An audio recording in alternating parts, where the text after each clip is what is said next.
The heart of perfect understanding,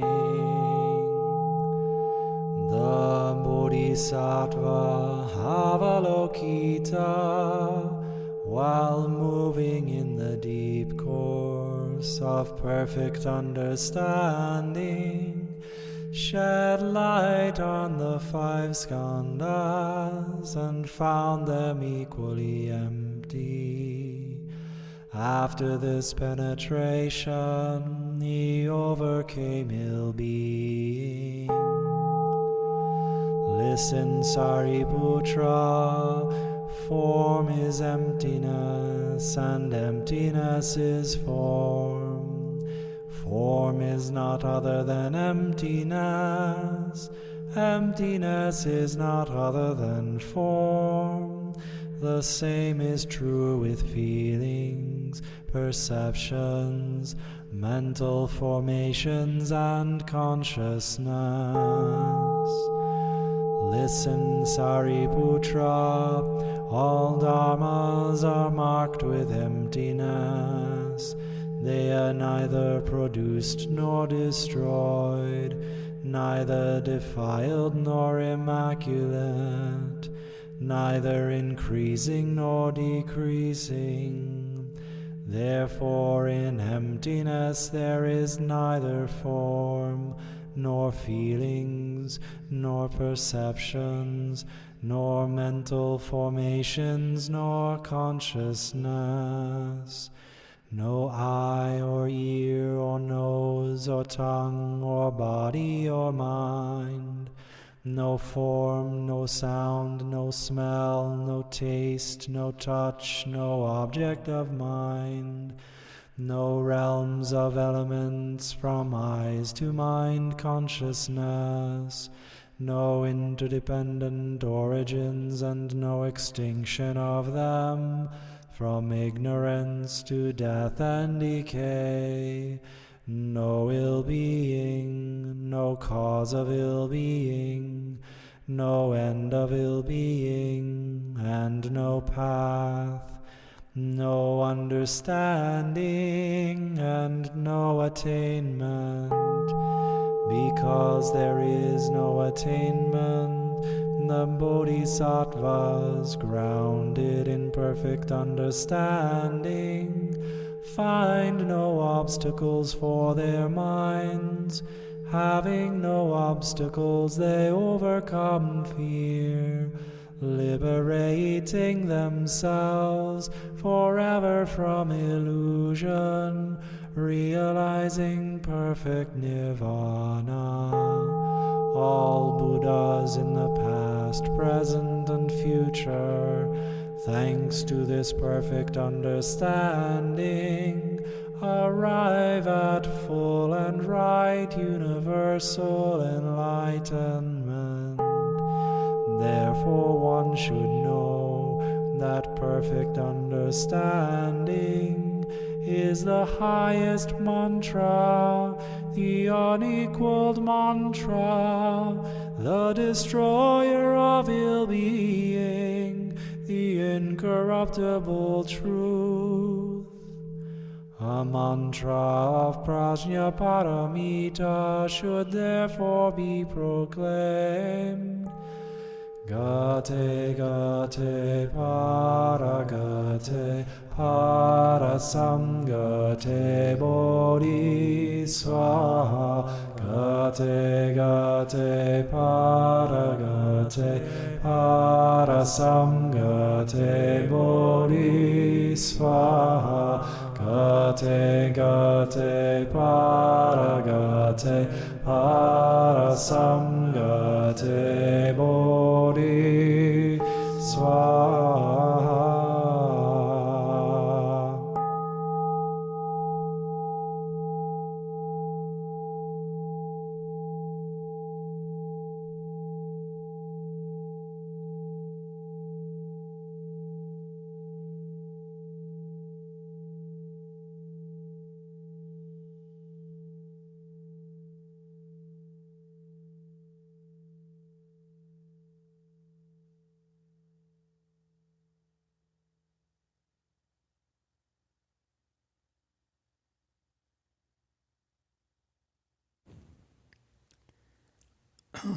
So is everything clear?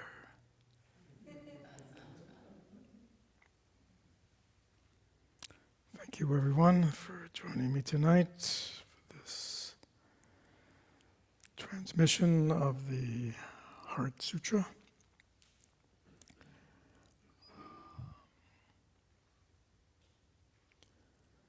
So in preparing over the last couple of days, it became obvious to me that there are, as opposed to 20, 30, 40, 50 years ago, there are many, many books on the Heart Sutra, many commentaries, both translations of old masters as well as modern teachers, Asian and Western, as well as if you go on the internet, you can find endless commentaries, interpretations. So you can do much better than me if you're looking for this type of commentaries, which are excellent, important. But I thought what would be more meaningful for us is to look at this Heart Sutra together. Again, all of you can access books. I can give a bibliography if you want of ones that I recommend, and Buddhist teachings are vast, so it's wonderful. But I thought it'd be much better if we just kind of approached it like, what is this all about? How can we make sense of this? By the way, did it make a lot of sense to everybody as they listened to it? No? Sounded like nonsense? A little bit, yeah. Yeah, we'll talk about the genius of that. So let me just spend a few moments just discussing context of this sutra. Sutras are what are referred to in the Buddhist canon as teachings that were spoken by the Buddha. They're called sutras. And traditionally they begin with the words, "Thus have I heard," meaning they were authenticated at early Buddhist councils as being the words that one of the disciples, especially Ananda, the Buddha's cousin and had a photographic memory, recorded in their minds.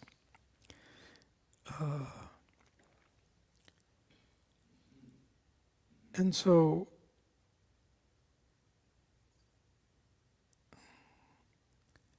we have many teachings of the Buddha, right? Many early teachings of the Buddha. And they eventually became encapsulated in the Buddhist tradition. There are called three baskets of teachings. Ones are the Vinaya teachings, which are all the teachings having to do with ethics and rules and protocols, especially for monastics, also lay people. Then there is a sutra basket, the Sutta Pitaka basket, and then there is the Abhidhamma, which was a collection after the passing of the Buddha that was done by many of the great disciples to kind of codify the Buddhist teachings. And this is where you get a lot of the lists, and if you've studied Buddhism, you'll see there are many lists. 3 of this, 5 of that, 18 of this, 24 of that, 108 of that. And so there were many great minds who encapsulated the Buddhist teaching in that way.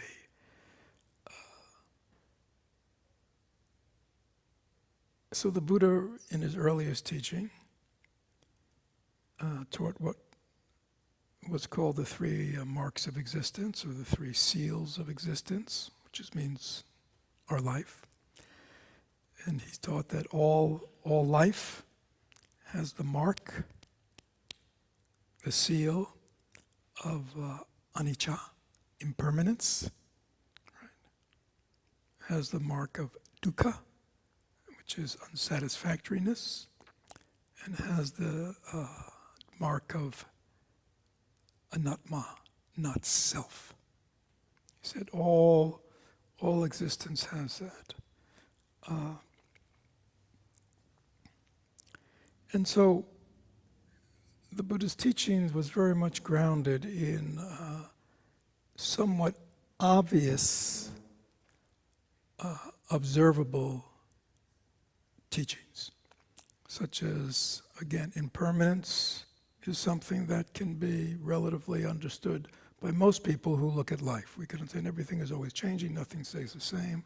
And of course, we have advantage now of modern science, but as everyone also had access to the fundamental unsatisfactoriness of a life of attraction and aversion, right?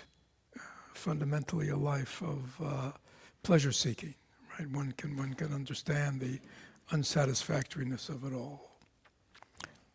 As well as the Buddha, in his deep meditation, Anatma really had to do with a very common belief then in the Vedic tradition, the Indian tradition that Buddha grew up with, which there was a soul, that all human beings had a soul or an Atman. There was something within every human being which was sort of like a thing, like a soul, like an entity that kept, they believed in reincarnation, that would keep incarnating. Bodies may change, life situations may change, but there was this essential soul, Atman. And the Buddha said, in his experience, he could not find any evidence that there was this permanent solid soul that keeps reincarnating. So another fundamental mark of his was that there is no soul, there is no essential core to a human being. And so these sort of teachings lasted for hundreds and hundreds of years, and many others of the Buddha's time.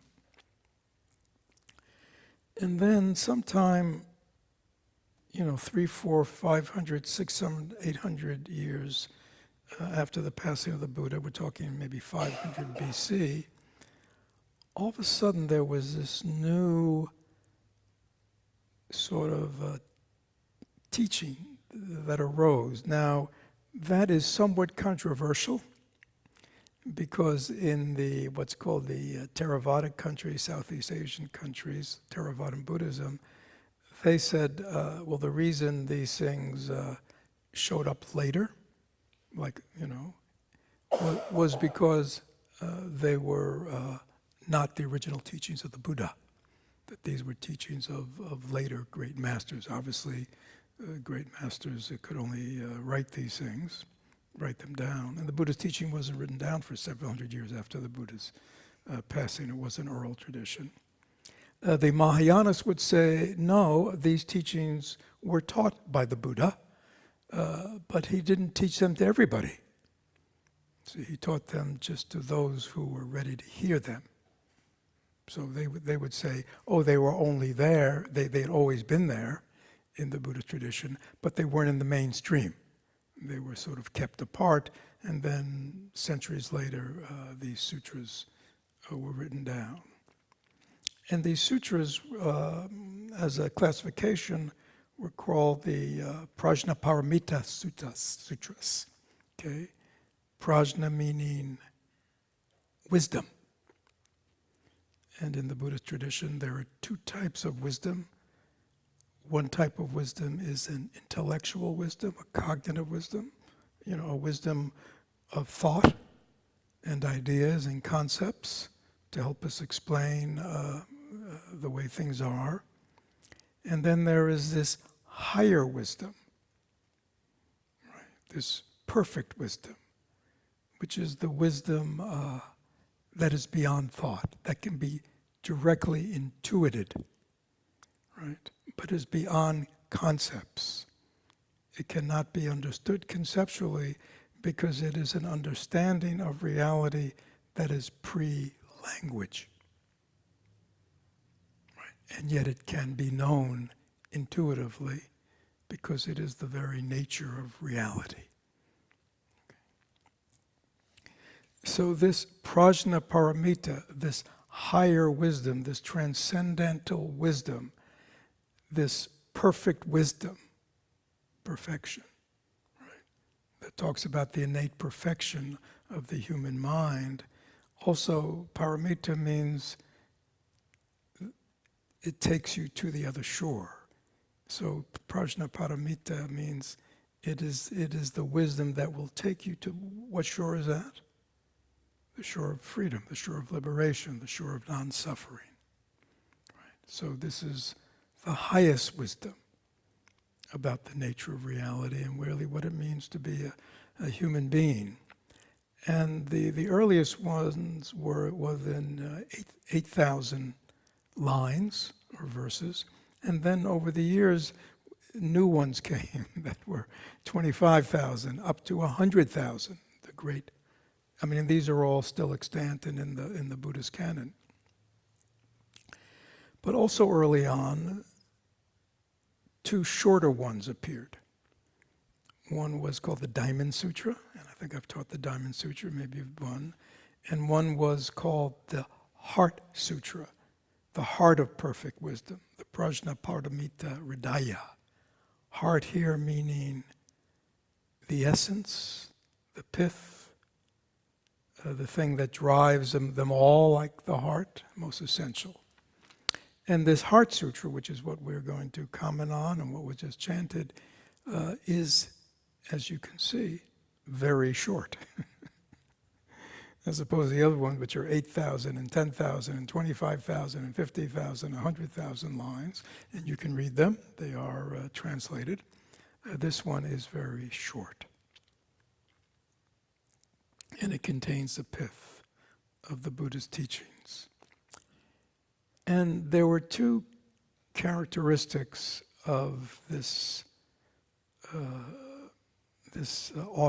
development within Buddhism. One was what they called highest wisdom, which is based on this, we could call it a concept, but it's really an understanding that the nature of everything is empty. And we'll talk about that for a moment. And the other aspect of it was compassion. So now in this Mahayana teaching, as you've heard me say many times, sort of realization had two wings to it, like a bird. One wing was the wing of wisdom, understanding how things really are, and two, compassion. But this compassion, let me say, is not the ordinary worldly compassion, like we have compassion for people who suffer, right? That's kind of, I mean, when I say worldly, I don't say that negatively. I mean, that's our natural feeling. But this mahakaruna, this great compassion of these enlightened beings who have realized emptiness is the compassion towards people not understanding who and what they really are, create suffering for themselves and others. So it's bigger than all the slings and hurts that we have compassion for, which in human beings, it is really that the fundamental human condition doesn't have to be the way it is, because people do not really understand who and what reality is, and therefore who and what they are. And the basis of this prajna paramita wisdom is this understanding of that everything is empty. Now, when you hear the word empty, what does that bring to mind? Space. So we might say an empty room is just what? Just empty space. Anything else come to mind when you think of the word empty? Nothingness. So it could be a little negative. It's like, right? You say a little like nihilistic or negative, or there's nothing. I mean, life is totally meaningless. Everything is about nothing. So it's can be quite jarring. This idea that everything is empty of meaning, empty of purpose, empty of can be quite quite a downer. Yeah. So, shall we take a look at the sutra? So that's just by way of background. So these Mahayana great sutras, Prajnaparamita sutras show up. I think the earliest one was about 100 BC. But most of them showed up 100, 200, 300, 400 CE, and so the Heart Sutra became, because it was so short and pithy, it really became very widespread in the Mahayana countries such as Vietnam, such as Tibet, such as China, such as Japan, such as Korea. Very popular and chanted quite often.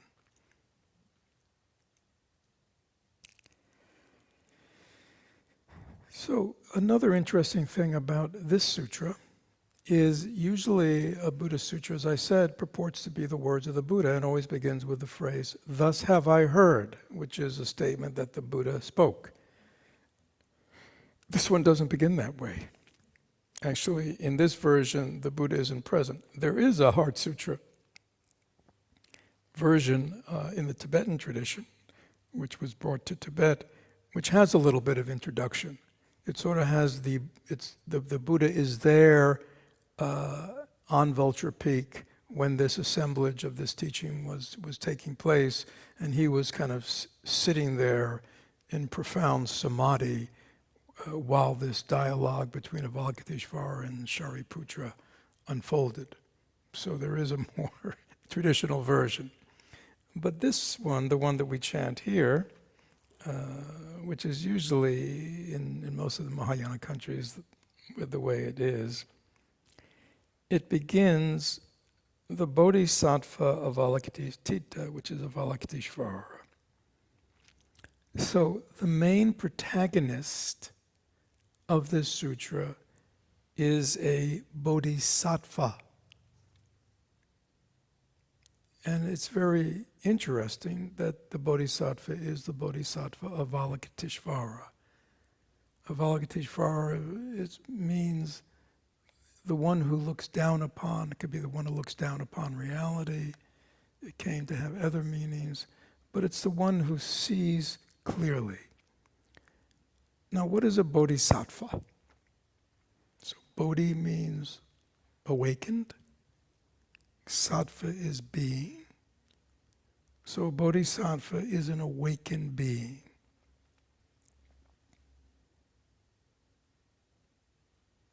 A bodhisattva also can imply somebody who's walking the bodhisattva path. So maybe those of us here, might call ourselves, if we're following this path, we might call ourselves, like at camp, what do they call them? Thank you. Yeah, so we're sort of bodhisattvas in training, right? We haven't been given the stamp of being full bodhisattvas, but we're bodhisattvas in training, right? So we're walking this bodhisattva path.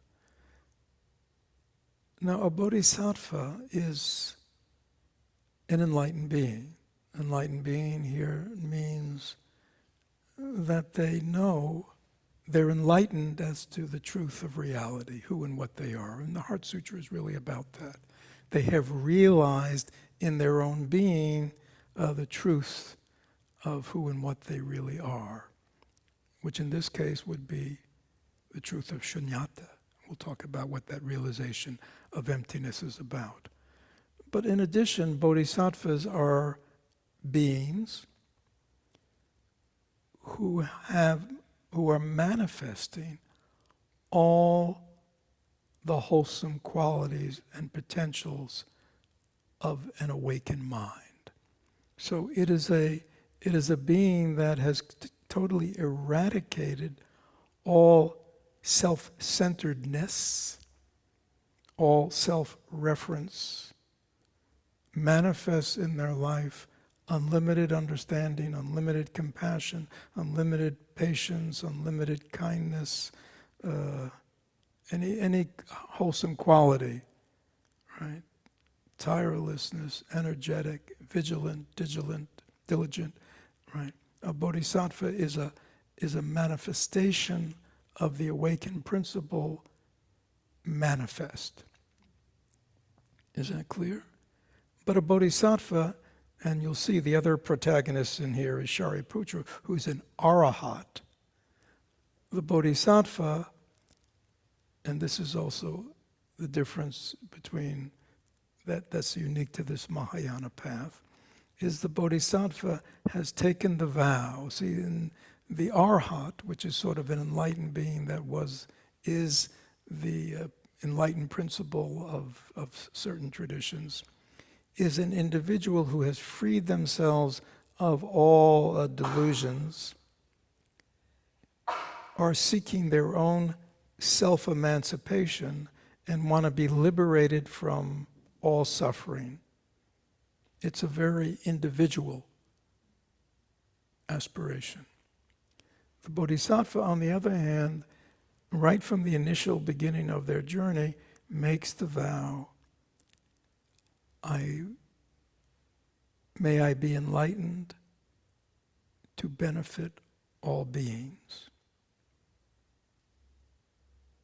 And the bodhisattva makes the vow that I will not leave this samsaric world until all beings have been liberated from their sufferings and delusions. What do you think about that for a vow? Heavy duty.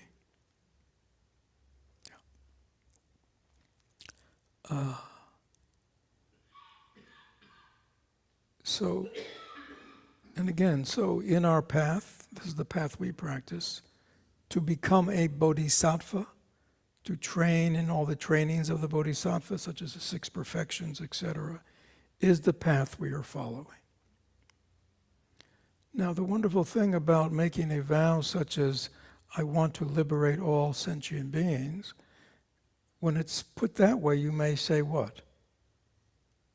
Impossible. So many. But when you make, if you think about it, if you make the vow, I want to benefit all beings, well then everybody you run into is one of those beings. So then it becomes a lot easier. I want to benefit everybody, but benefiting everybody means I benefit whoever I'm in contact with. So the great vow of the Bodhisattva becomes very doable. Now, to fulfill their great vow of liberating all beings from their sufferings, the Bodhisattva also understands that he or she has to liberate themselves. So they have the capacity of being there for others in a wise and compassionate way, but also know the path from having walked it themselves. So therefore the Bodhisattva commits themselves to their own self-development, their own transformation, their own awakening, but it's not like the Arhat is just doing it like, I want to get out of this place. Which is, again, I mean, that's not bad. I mean, don't feel bad. That's, for most beings, that's where we begin, right? We enter the spiritual life, we enter the spiritual religious practice, because why?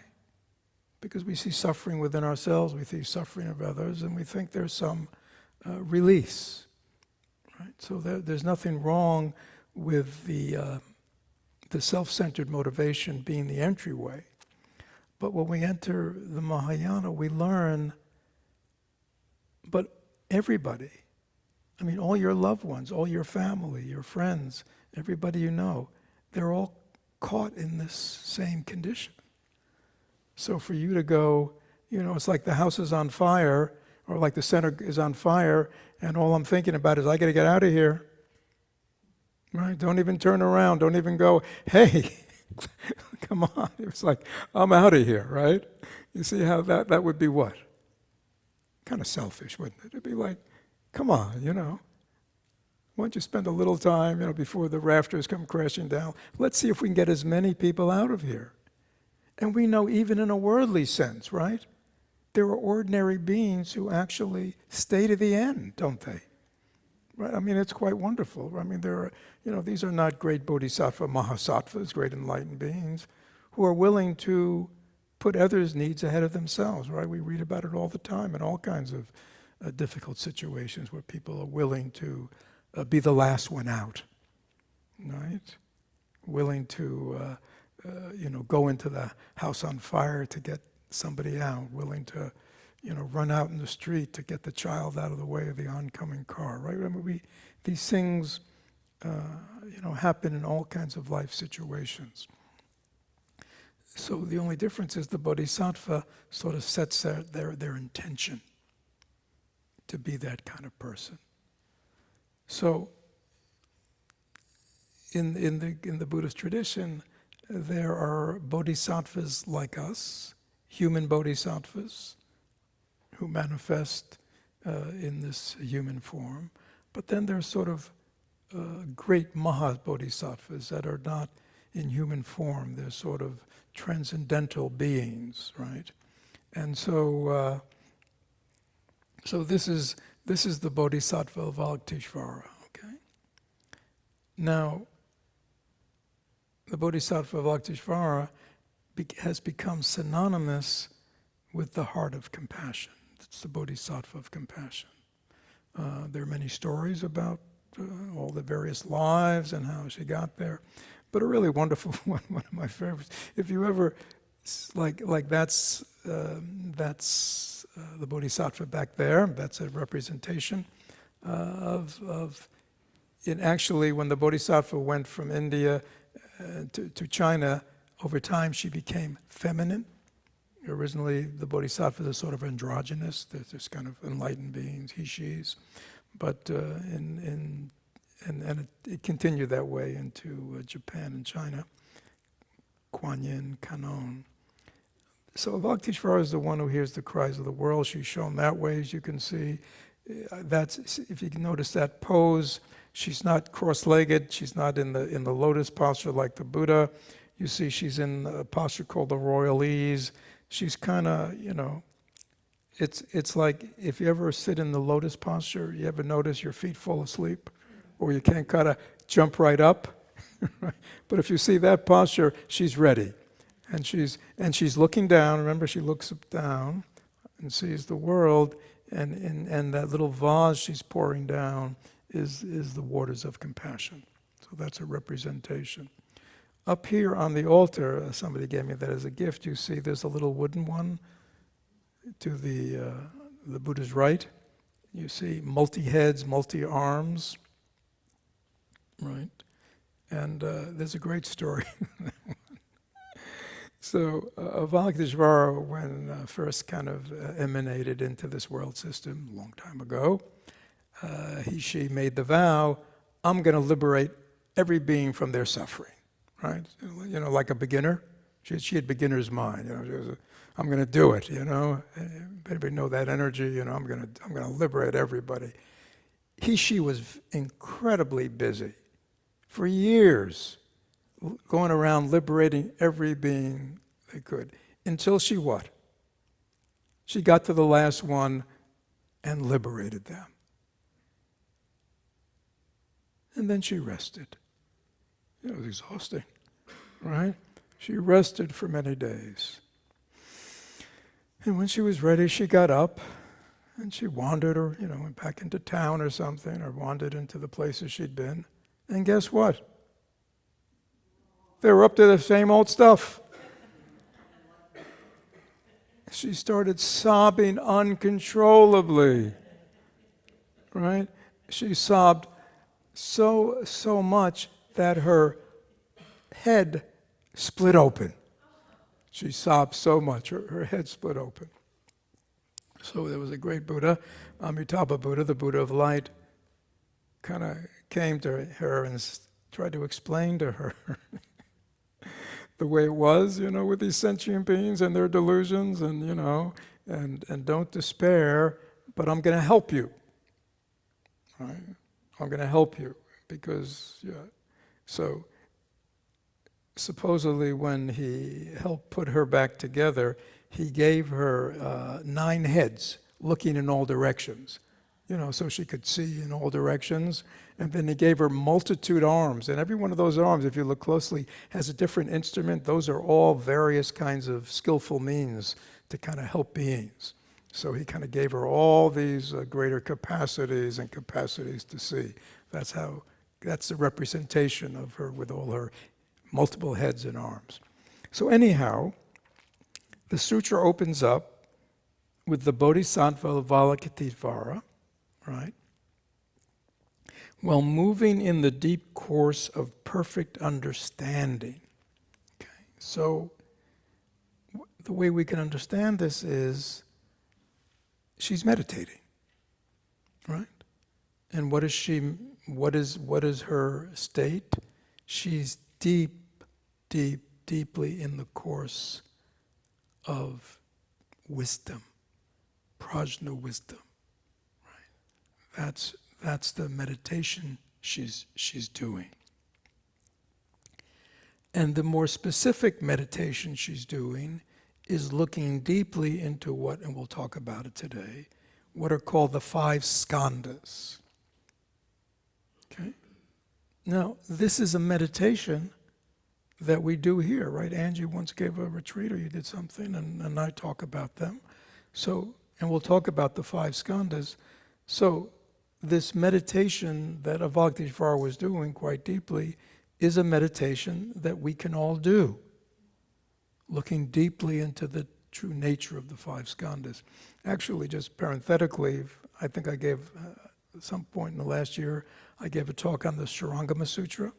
And if you remember in the Shurangama Sutra, Avalokiteshvara, all the 25 great bodhisattvas were called upon to give their accounts of how they came to full enlightenment, or enlightenment. And Avalokiteshvara's account was listening. She lived by the water, and she just listened to the sounds of water. And again, we know that she listens to the sounds, the cries of the world. So her way of coming to enlightenment was listening deeply to the sounds of the world, which is also a practice that we've done here. And the Bays gave a retreat a couple of years ago on sound and listening. Maybe some of you were there. And it's a very specific kind of deepening meditation where you begin outwardly with the sounds and you end up listening deeply to the sounds of your own mind, where actually it's all going on. So these kinds of practices that have brought Avalokiteshvara to enlightenment are practices that are still practiced within the Buddhist tradition. In this case, meditating deeply on the nature of the 5 skandhas. But again, it says she was meditating in the course of perfect understanding, which means emptiness. Shunyata is the Sanskrit word. So while in this deep meditation on the 5 skandhas, it says here, while moving in the course of deep understanding, shed light. Light, when the light's turned on, what happens in a dark room? You can see. Right? When the room is dark, you can't see clearly, can you? Or you can't see at all, or you can see sort of in a hazy. But when the light's turned on, you see clearly what's there, right? No problem at all, is there? You don't have to work on it. It's like, oh, the light's on, I see clearly. So in the light of her intuitive wisdom, she could clearly see the nature of these 5 skandhas, and she found them equally empty. And we'll talk in a minute. 5 skandhas are really the 5 constituents of what it means to be us. Okay, quite simply. These are the 5 skandhas, components, heaps of what makes up, we can say, a human being. She saw they were all empty. After this penetration, which means this penetrating insight into the nature of the 5 skandhas, he overcame ill-being. Ill-being means what? Suffering. And the whole purpose of why the Buddha taught for 50 years was to help beings end their suffering. And you've heard me say it many times. And the Buddha was very clear. He would answer people, but when they asked metaphysical questions, philosophical questions, he would say, if this is not going to end your suffering, then why talk about it? Ask me a question that will help you end your suffering. Right? And so we see right here in the beginning of the Heart Sutra that in this profound penetration of seeing the nature of the empty nature of the 5 skandhas, he overcame ill-being. How does that sound? Sound good? Yeah, so that's what we want to do, isn't it? So really, this first paragraph is really, in a certain way, the most important in this sutra. I mean, all the teachings that come over form is emptiness, which we'll get into. But this is the most important thing, I think, as practitioners, for us to understand that the purpose of meditation ultimately is to understand the nature of what we are as human beings, so we can free ourselves, liberate ourselves from all the contaminants, right? All the obscurations, all the defilements that prevent us from living in the truth of our own being, i.e., cause us to suffer and cause us to create suffering for others. The opposite of that was nirvana, the end of suffering. And the end of suffering, even though it's not stated, implies that all the good qualities, all the wholesome qualities of your heart-mind, can now freely manifest. Why? Because the light's turned on. You can see clearly. When the light's turned on, you can see what's there, what's not there, what's false, what's true. Right? You can see your path that you want to walk clearly when the light's turned on. So when we talk about meditation, it's more than just following your breath, full awareness of the body, all, these, which are all good practices. Ultimately, the purpose of Buddhist meditation is to understand the nature of your own mind. All the wisdom of 26 years of Buddhist tradition, going back to the Buddha, comes from masters, teachers, who have realized the nature of their minds. Is that clear? It's not going to theological school. It's not through studying books, even though there's nothing wrong with studying. It's from mining your own treasure. And the way we mine our own treasure is through meditation. That is our tool. And that is a tool that Avalokiteshvara is using here in this first chapter.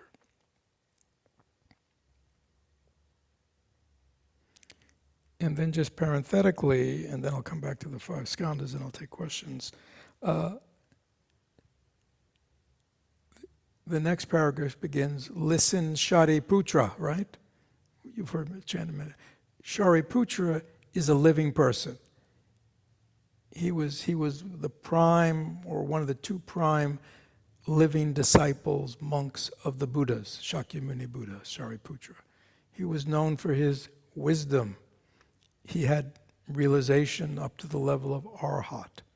He often stood in for the Buddha. The Buddha would have him train monks. When Buddha wasn't around, he'd have Shariputra teach.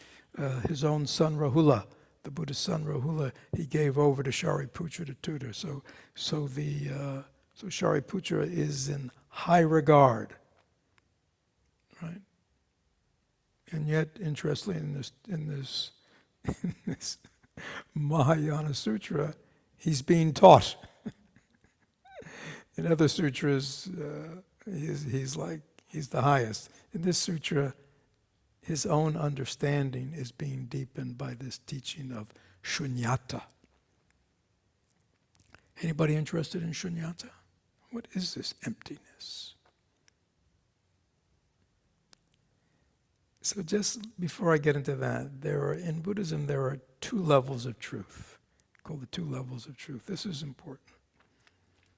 Okay. There's the relative and there's the absolute. The relative truth is the truth of the way things appear.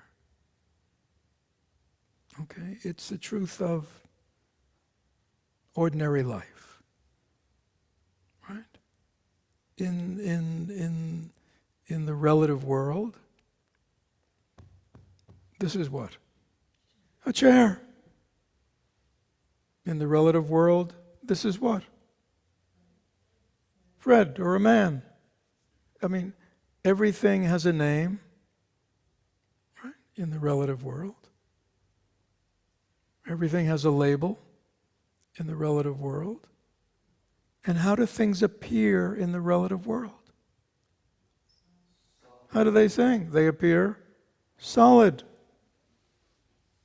They appear permanent. Is that true? That's the way they appear. And we would say a sofa, or a chair, or stuffed chair, or whatever this thing is. You see, that's the way it appears. Buddhism says the way things appear, the sort of conventional reality that all human beings agree on, where we have to agree that this is a chair and not a what? A walrus. Thank you. Right. Some people are confused by that. Yeah, we have to kind of come to a common understanding. So when I say, Libby, would you mind just bringing me my chair? She doesn't bring me a walrus.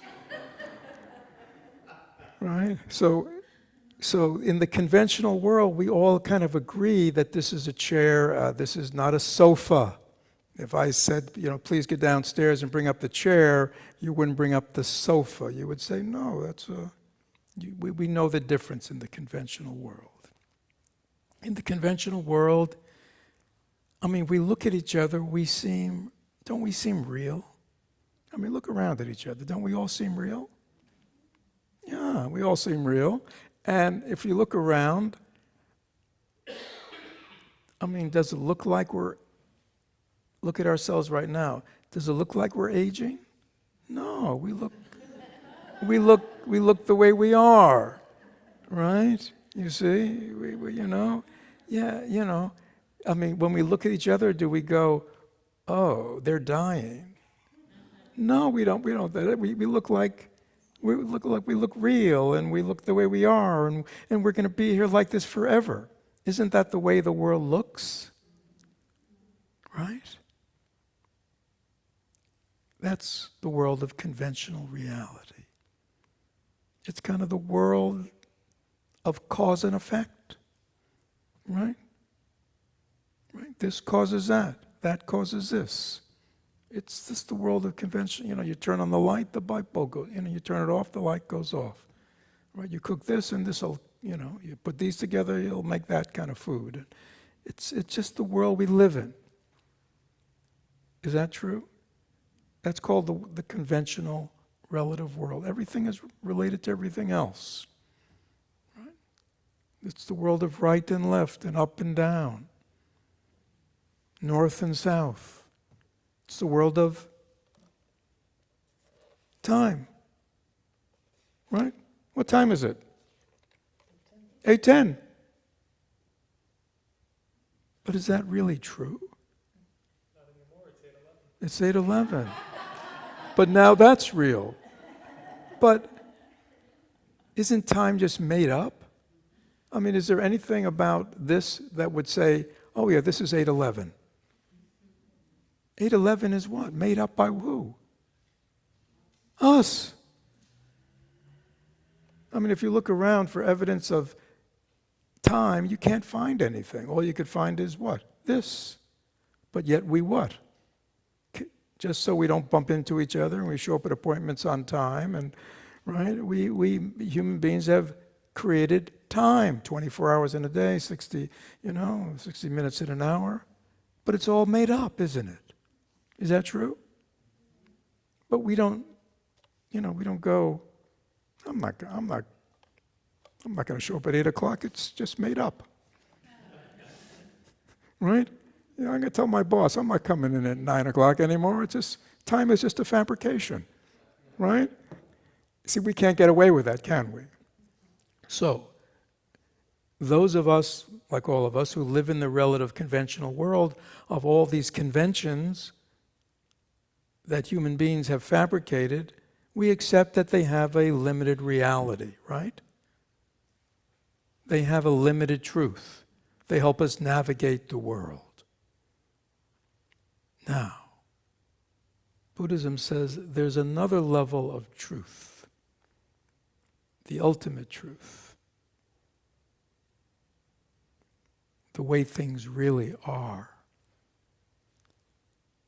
And in this way of looking things, there is no time, there is no space, there is no language, there are no words. Right? And everything is empty. Empty of what? Of anything, of everything, of any solidity, of any of any stability, of any permanence, of any essence. Everything is empty. Because everything is empty, that's why everything can change. If things were solid, if things were permanent, if things were solid and permanent, you'd still be this big going goo goo gaga. But why aren't you this big going goo goo gaga? Because there was no permanent essence of you. There was nothing permanent about anything of you. So therefore you have been in a process constantly of what? Change. Change. Endless change. Why can things endlessly change? Because they're empty of any solidity. So it's not like empty space. It means empty again of any thingness. Like, again, for the example of like this chair, we would say what? This is what? A chair, right? Okay. Then if I believe that there's really such a thing as a chair here, I should be able to take it all apart and find something solid and permanent called a chair. Is that true? If there really was a chair here. Does everybody agree there's a chair here? Okay. This is conventional reality. Is that clear? I mean, if Libby really said, Would you call it an octopus? What'd you say? A walrus. If Libby said, no, that's a walrus, we'd have to Baker act her or something in Florida. But, right? But in our conventional world, we would say, yes, of course, Fred. There's Fred sitting on a chair. Is that the way it appears? Is there anybody that it doesn't appear to? That Fred is sitting up here on a chair? Okay. So we are all in what we call conventional or consensual reality. But is this really the reality? Or is this reality empty of any solidity, any permanence at all? Now, if I took this chair and I started taking it apart, because it may look like a solid thing called a chair, but it's made up of what? Parts. We don't see that when we come in here. We see what? A chair. But it's actually made up of parts. And if I started taking all the parts apart, took out the fabric, took out all the wood, took out whatever else is in here, took out all the stuffing, and laid it all out on the floor, would you come in here and say, oh, what a beautiful chair? Would anybody say that? Why not? It's exactly the same as this, the same component parts. But when they're put together in a certain form, we pretend that it's something called a chair. It has a function of a chair. But when we put it into its parts and we lay it all out, we go, what? That chair that we saw it was a chair was really empty of any intrinsic chairness. Are you with me? Because if there was an intrinsic chairness, I'd find something, maybe like a hologram of a chair or something to give proof that there was something called a chair here. But we can't find anything. So all we can say, a chair is just something that's constructed of parts that and when it takes a certain form and function, we conventionally call it a chair. But there's really no such thing as a chair there. It's empty of any intrinsic, solid, permanent chairness. Any questions about that?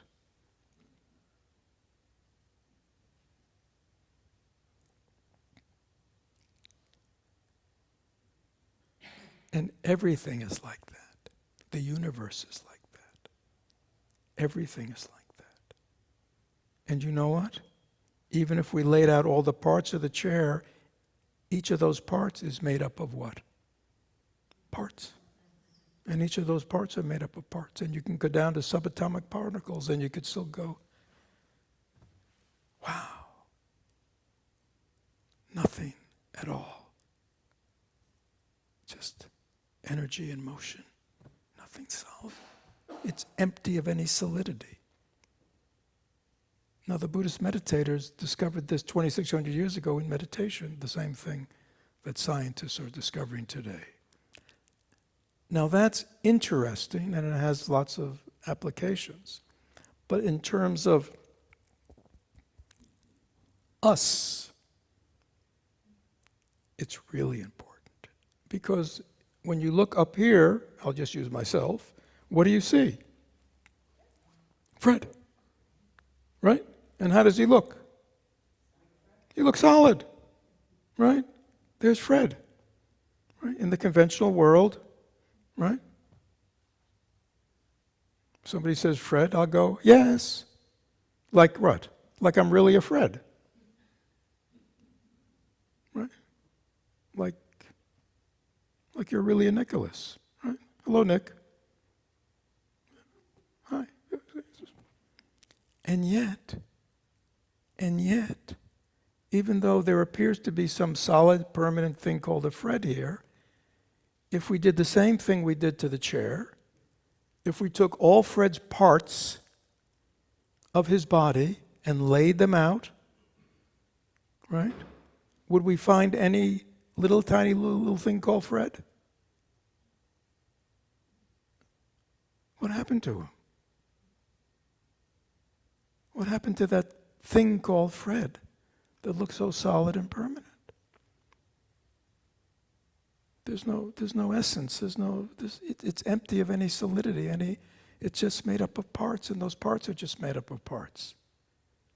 Oh, but you say, can't fool me. It's his mind, right? That's the real Fred. But if you took apart a mind, and we'll do that over the next couple of weeks, what do you find in a mind? Do you find anything solid in a mind called Fred?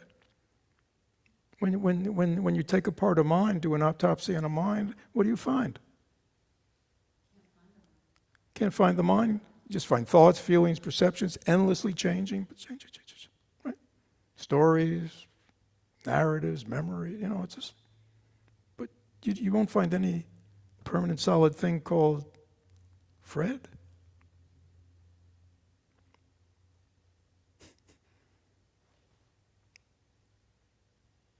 What do you think about that? So in Buddhism we talk about the relative world, the world of how things appear, and we accept that, in this world there appears to be a thing called Fred, right? But in truth, upon investigation, no Fred can be found. So you'd end up saying something as crazy as, in Fred, there's a complete absence of Fred. But we'll call him Fred. Because he needs a conventional designation. So he can access his email or something. He's got...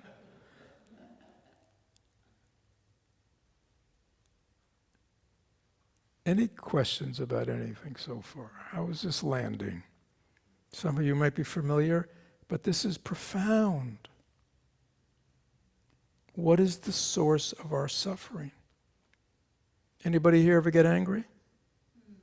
Who here, who will admit to ever getting angry? Why do you get angry? Think about it. Why do you get angry? Pain arises. Well, no, but why do you get angry? Not The trigger. what? No, yeah, but what is it? But who? I don't get what I want. You see? Yeah, it's the I. It's because I identify as a self, and the self says, I am not getting what I want. But we just found out there's no such thing as this permanent solid self. It's just a fabrication. It's a conventional designation. And yet we think it's real. And when it doesn't get what it wants, it gets what? Angry. Anybody else ever get angry? What do you get angry at? What? I am being blamed. Can you believe it? Is it my elbow that's getting blamed? What's getting blamed? See, it's interesting when we say, wow, I'm getting blamed. What's getting blamed? Is it my arms that are getting blamed? My 2 ears?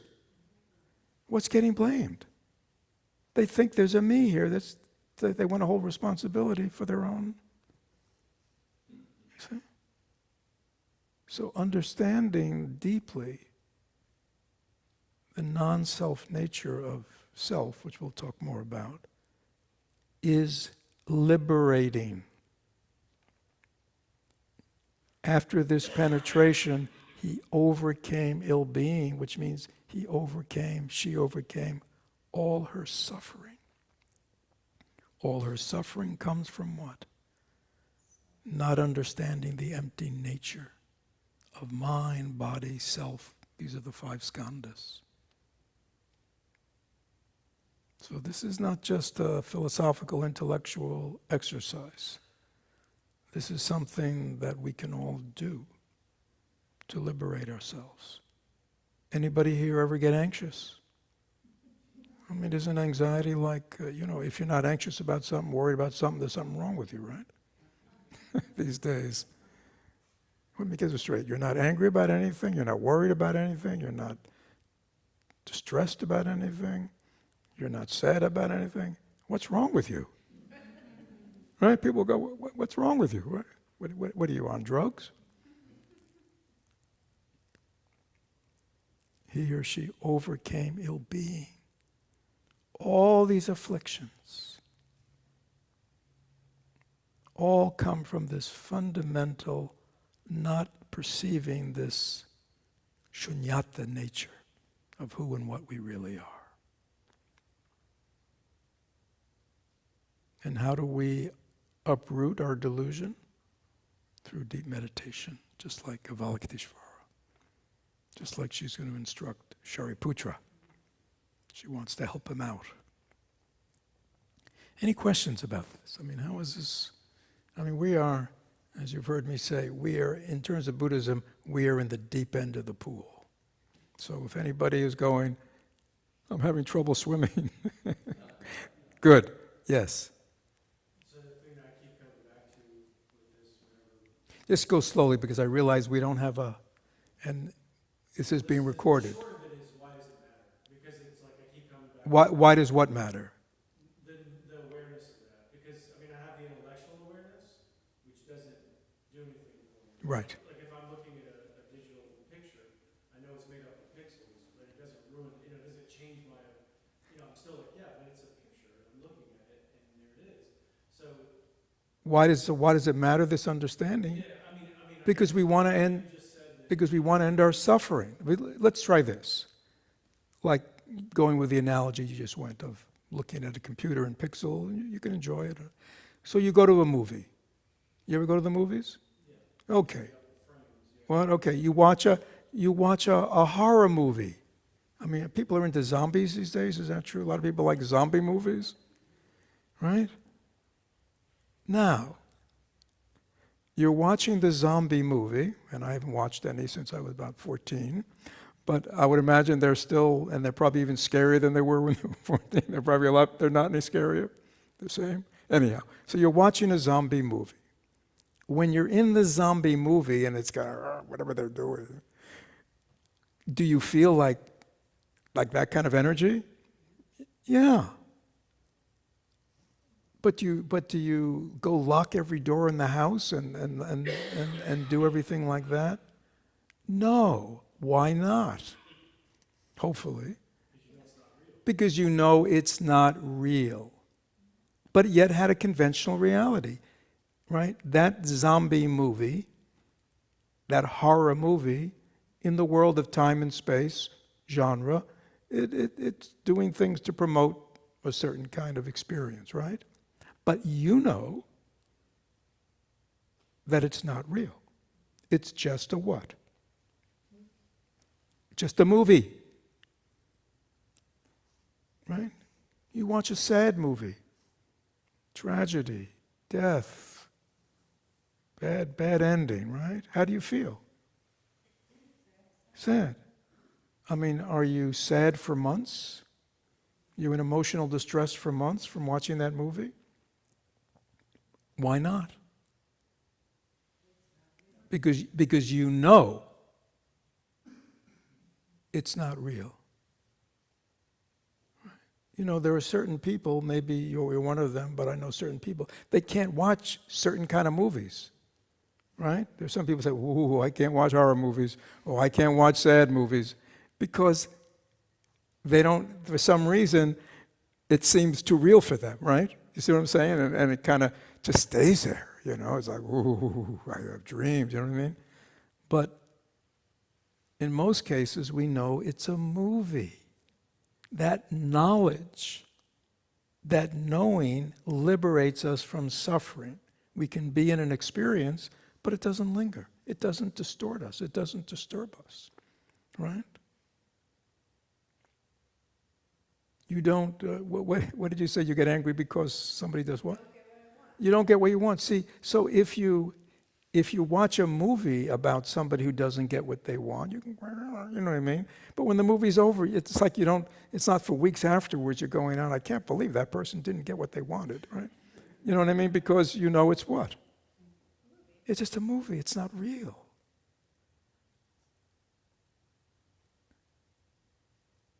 It's empty of permanent reality. But if we don't understand that for our own dramas, for our own movies, and again, who is the central character in our movie? See, isn't it fascinating?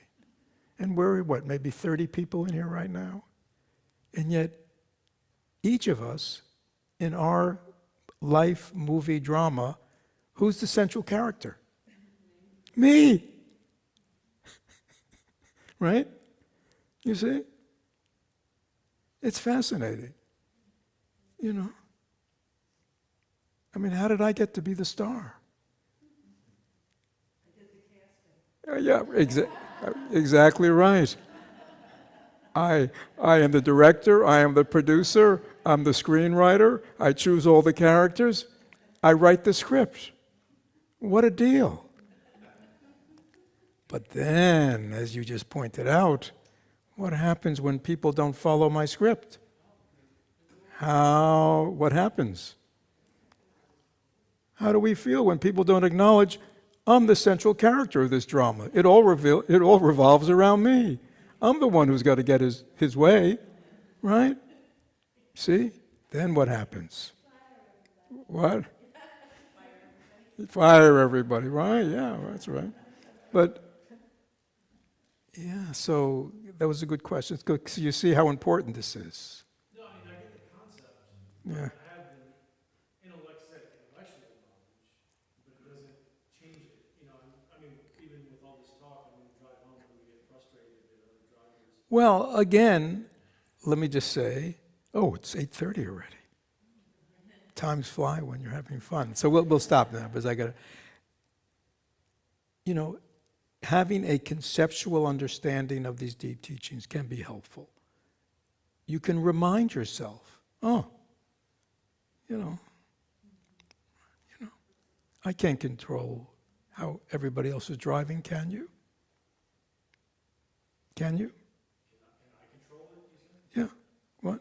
You can't control how everybody's driving. You can't control the traffic. You can just, what?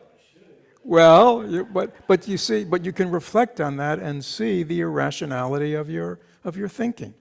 So these kinds of teachings intellectually, conceptually can be helpful. We can change the way we think about things. But to really know, right? You know what I mean? Like you can watch a puppet show and you can know somebody told you there's a puppeteer, but it looks very real. But if somebody takes you backstage and you see the puppeteer up there, making all the voices and doing the strings, then you know, right? Oh, they're not real.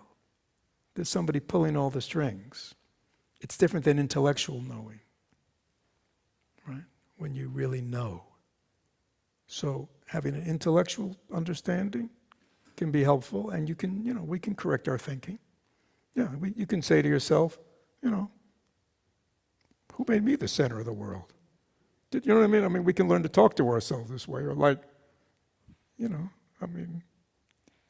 you understand. I mean, you can correct your thinking, your egocentric thinking, but it's to also have a direct understanding that there really isn't a self.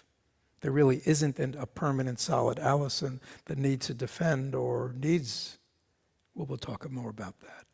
We'll make it all much easier. Right? I mean, is that clear? Right? I mean, in other words, you can say to yourself, it's just a movie, but I don't know if they still do that, but if you went, back into the projector room and you saw the person up there and you saw the reel going around and you saw the light coming out, then you'd really know.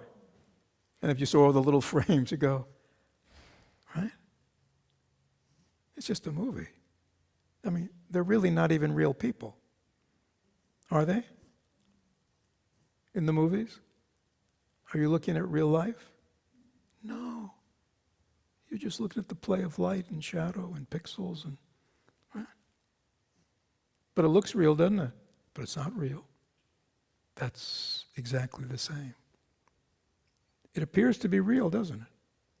But we know it's not real. It's just projected. So I'll leave you with that. So this is just the beginning. We haven't even gotten into the sutra yet. but this is the prologue. But I just sort of wanted to give you a setting. Any questions? That means you're exhausted and you want to go home, or things are kind of clear? Things are semi-clear. You're going to sleep on it, good. So again, this is our own version of the Heart Sutra. It's online. It's a Plum Villager. Take a look at it during the week. Lots of stuff. Begin to just let it enter your consciousness. Any questions? We're off to a good start. Thank you, everyone. Let me just share the merit. Whatever benefit has come from our being together tonight and learning about the teachings of the Heart Sutra, may any benefit be shared with anyone, everyone we meet, whether near or far away, and may its effects continue to ripple throughout the world to aid its healing and transformation. Thank you, everyone. Good night. Thank you, people online who will be listening to this.